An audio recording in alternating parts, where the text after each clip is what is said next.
Couple things happened when the reset went live this week. We're going to talk a little bit about those, as well as the finally updated numbers post all the changes that went into effect. So we've had a week of seeing what all the DPS rankings look like now.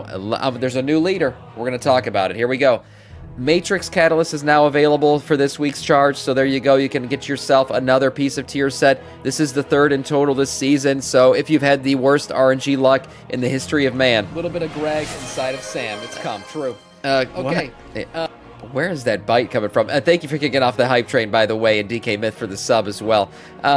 Basically, if you haven't gotten any tier set yet so far, you've at least gotten now 3 charges in total from your catalyst. If you're doing heroic runs, try to save it for heroic gear conversions.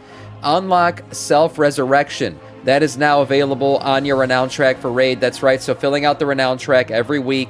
We are now at Renown 6 on the Galagio Renown track, so killing at least half the bosses in the raid will allow you to unlock each week's Renown. So, and that works for any difficulty, so whether you're doing LFR, normal, or heroic, at least do one of them, get half of the bosses done. Could be 2 from one difficulty, 3 from another, doesn't matter, but at least half of the bosses done will get you to the next Renown. The 6th Renown will give us 2 things, actually. It'll give us the ability to self-res, and it'll give us a little bit quicker movement speed. 10%, I believe, increased movement speed with the time is money buff when you are out of combat in the raid. So that's nice. 2 quality of life changes there.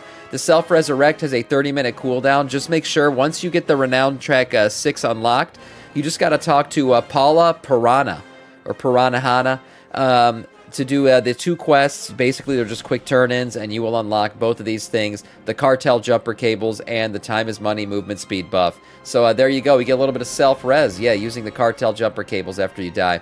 Warlords of Draenor Time Walking has also been unlocked.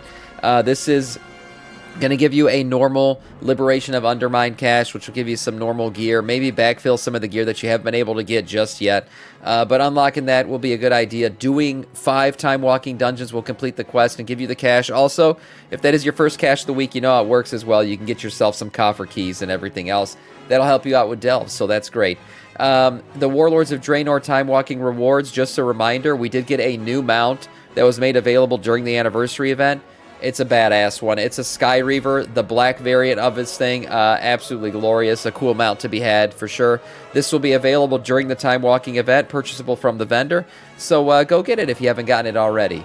And finally, Mythic Raid Trash Drop Epics are now available for bind on equip. That's right. Ever since Vault of the Incarnates went live, Blizzard kind of changed how bind on equip items worked, from Mythic Raid at least. So they're not purchasable. They're all bind on pickup until Blizzard unlocks the ability to make them bind on equip. They did that basically, and surprisingly, to stop stop the game from becoming pay to win when the raid first goes live. So this stops people from being able to buy shit with their gold before they even enter the raid for the first time ever. So now they've been made available. You can now purchase some of these items. Look at this, fucking 8 million gold. They're not going to be cheap.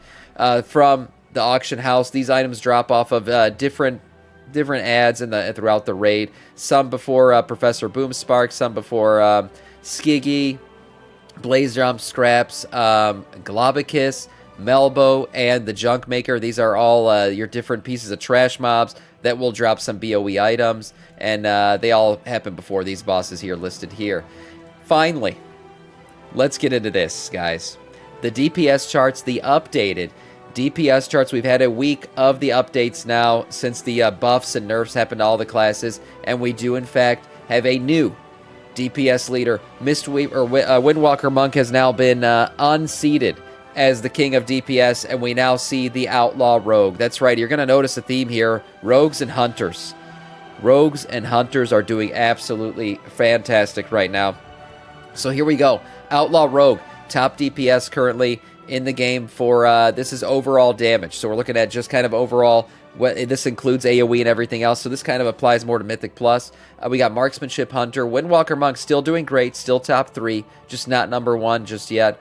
Ass Rogue, Survival Hunter coming up behind there. So look at this, we got the top 5 of them for our Rogues and Hunter classes and specs. So That's pretty good for that class. Those classes, they're doing great. Windwalker Monk again, sandwiched in between. Devastation Invoker coming up behind there. Affliction Warlock doing much better. Was one of the lesser classes for a while in this game. Now Warlocks are starting to pump back up here. Furry Warriors doing great too, and Fire Mage, previously one of the top 3, dropped off just a little bit here. Unholy DK sitting mid-tier along with Retribution Paladin. And then towards the bottom here, Augmentation Evoker always sitting near the bottom. We see Frost and Arcade Mage sharing some of the bottom 2 spots there. So if you're playing Mage right now, it looks like the only one that's really viable, at least when it comes to overall DPS, is your Fire Mage. Right after that, we got Balanced Druid, Demonology Warlock, Arms Warrior, Feral Druid, dropping a little bit here, and then Destro Warlock, Shadow Priest, also pretty big drop there. The Shaman specs, we're doing fantastic. Now they seem to be mid-tier, at least when it comes to overall damage. Now we're going to look at straight up single target boss damage. Okay, this is single target boss damage. Survival Hunter, Marksmanship Hunter, competing for the top 2. I don't know what's going on with Survival Hunter. Typically, you don't see this big of a difference. I mean, what do we got here? This is 91 probably right here, and then 97-ish. We're looking at 91, so about a 6 score difference here. That's a huge difference from the 2 spot to the 1 spot. So Survival Hunter is not only sitting at the number 1 spot for single target damage right now, they are gapping the rest of the pack here. So this is going to get nerfed. There's no way this stays the way it is. So enjoy Survival Huntership while you can. They might not get nerfed from the top spot, but at least nerf back to the pack just a little bit here.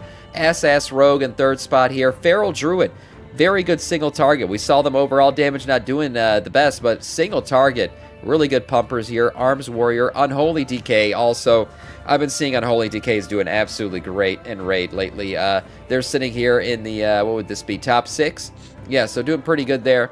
Havoc Demon Hunter, Fire Mage again, doing really good on AoE and single target. The best mage spec right now out there. Beast Mastery Hunter sitting here. So, again, we got the top 5 here. For this one, 3 of the top 5 are made up from Rogue and Hunter specs. Down at the bottom, we see Augmentation Evoker sitting here. Balanced Druid, Elemental Shaman, Shadow Priest. Wow, man, Shadow Priest, what the hell? They've dropped really hard. They were doing much better. A Frost Mage, Retribution Paladin, Demonology Warlock, Sub-Titty Rogue, rounding out, and then you got your mid-tiers right here. Again, skill matters. I've seen Retribution Paladins come in and absolutely pump, be the best in the raid. So just because they're sitting down here doesn't mean player's skill doesn't matter, and they're not going to do good. Overall, let's see the biggest movers, ups and downs, right? This is all post-nerfs and buffs, so there's going to be a lot of movement here. The biggest mover up, we see Survival Hunter. Survival Hunter moved up 19 spots on the chart. This is absolutely massive. This is a huge move. They basically flipped their position here. So Survival, as I said, gapping the rest of the pack on single target damage. That is absolutely crazy. And then you got probably 2nd place here, Marksmanship Hunter, also a 16 spot mover. That is the 2nd highest mover up. So Hunter overall, I mean, getting buffed out the ass. Lily, what's up? Just going through charts. Yeah, ouch, the other mage class is definitely hurting. Too bad details meters consistently show ret on the top. No, I don't disagree, and that's because player skill matters. Right, if somebody's really good at their class, they're going to outskill some of these charts. Really, where these skills and charts come in, or I should say the chart numbers just come in, is like the highest end mythic rating and the highest end keys. That's where maybe you'll see a bit of a difference, because at that point you've just got the highest skilled players and the parses will start to parse out. Biggest mover down, the one who got hit the hardest, Shadow Priest, down 15 spots. That is insane. 15 spots, just like I said, how Survival flipped the chart here, Shadow Priest also flipped the chart, down 15 spots. They got nerfed into the ground. Now, me personally, I think Blizzard might be saving Shadow Priest and their glory days. They might be coming up very soon, maybe in the Midnight expansion. I'm just saying, it would be very much on theme for Blizzard to buff Shadow Priest out the ass for the Midnight expansion, considering it's all voidy, and we got Shadow Priest dalbing in the void. I think it would be kind of cool lore-wise if they did turn out to be the highest DPSers throughout that expansion. But we'll see if Blizzard actually pulls a cool move off like that. Besides Shadow Priest, not a ton of big movement down. Havoc Demon Hunter down 7 spots. I guess that'd be the 2nd place mover down here. Overall, big movement. We'll see how the rest of this plays out the rest of the season, but congratulations to Outlaw Rogue, your new king of DPS. That's right.